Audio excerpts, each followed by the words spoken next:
Okay, Laura, I want Laura to tell you a story that she told me. Okay. Hello, Krista's Bible Study. I just want to tell you about an experience that happened in my store. I'd say probably about a month ago. I had a woman come through my line. I was ringing her up at the cash register, and I noticed that she had a huge cluster diamond ring on her finger. I'm talking, there might have been 10 half carats. I'm not even sure. Huge. So I commented on it. She looked like a normal woman. She didn't look rich or anything. And I said, "Oh, I love your ring. It's beautiful." And she said, "Well, thank you." She said, "My grandmother gave it to me." And I said, "Well, that's pretty nice for a grandmother to leave you." And I said, "Do you ever worry about wearing it out in public because somebody might hit you over the head and try to take it?" And she said, "No." She said, and she kind of paused, and then she said, "I'm a Christian, and I just believe that nothing's going to happen to me that God doesn't want to happen to me, or isn't His plan." And she said, "I don't know if you know gospel music." And I said, "Yes, I do." Which, again, if you know that I work at Sephora, I am the only one who knows gospel music. I am the only one. And she said, "Well," she said, "Vestal Goodman was my grandmother." Oh. And I said, "What?" I said, "You are kidding me." I said, "I know exactly who Vestal Goodman is." And she said, she seemed surprised that I knew who she was. I would be surprised too. And I said, "This is huge." I said, "I can't wait to tell my family." And she said, "Yeah." She said she left me we talked about jewelry that she had left her, and then she pulled out of her purse a big white handkerchief. And if you know Vestal, you know that every time she was sitting in the chair on the Gaithers, she'd wave that big white handkerchief. And so I was just in awe. And she said, I had a line, so she had to go, and we said goodbye. And I came home and told the family, and we were all just thrilled, and Dad wished I'd gotten her name, and, I didn't, and all of that. So I knew God brought her to me just because I've asked. No one at my work knows who that is. So it came to me.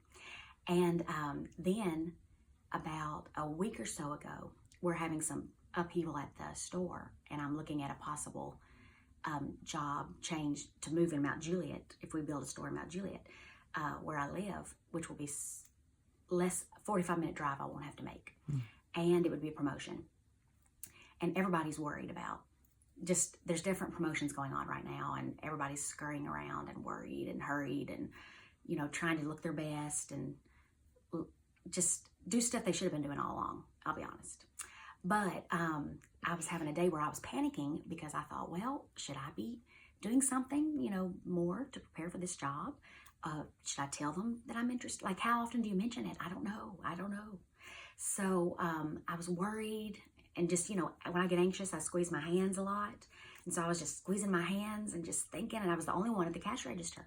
So then a woman comes through. I looked at the big Tory Burch bag, and I thought, that looks familiar. And then I kind of looked at her and then looked over and I thought it might be the granddaughter.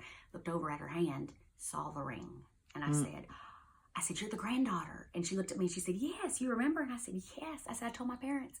I said that I met Vestal Goodman's grandmother, and they couldn't believe it. We were all so excited. And she just seemed really shocked. And I said, I just told her, I said, that was such a great story. And she reached in her purse and she pulled out a handkerchief and she handed it to me. And I said, no, I can't take it. I can't take Vestal Goodman's handkerchief. And she said, "Yes." She said, "Take it." She said, "Take it." And she said, "I'm giving it to you." And I really tried to fight her off, but I had about 3 people waiting in line. And so I took it, and she said, "God bless you." And she said, "Don't tell people." She said, "There's not many out there." And then she left. Oh, and you brought it up. And I have the handkerchief here, and I brought it home, and it had some makeup on it, but I think that was the granddaughter's. But my mom hand washed it, and hand washed it, and we put it in a Ziploc bag so that I could keep it in my purse all the time. And know that I don't know where all Vestal carried this, but the point is she did. And I keep it with me every day, and I just felt like that was the Lord. So beautiful. It is. I felt like that was big. I felt like that was the Lord telling me that I didn't need to scurry around like everybody else and like somebody who doesn't have any hope, that He knows exactly where I am, because He brought her to me twice. Twice in my line, when I have told this story at work and no one knows what I'm talking about. And it happened to be just me. And I felt like he was telling me that even if I did move to Mount Juliet, that he would know right where I was, and that his finger is on me, and that he knows exactly what I'm doing, and that I didn't need to worry. And so that was my word from the Lord for that day. But Krista said that you all would enjoy the story about Vestal. Yes. So I just wanted to share it. And I haven't seen the handkerchief, so that's... Yeah, I keep it I in my meant purse. to ask you to see that. Well, It's beautiful. It's prettier than I expected. it's beautiful. It's a beautiful I keep it in my handkerchief. purse. So you all have a great day, and thank you for all your prayers for me, and you can continue them anytime that you want to. I'll take them.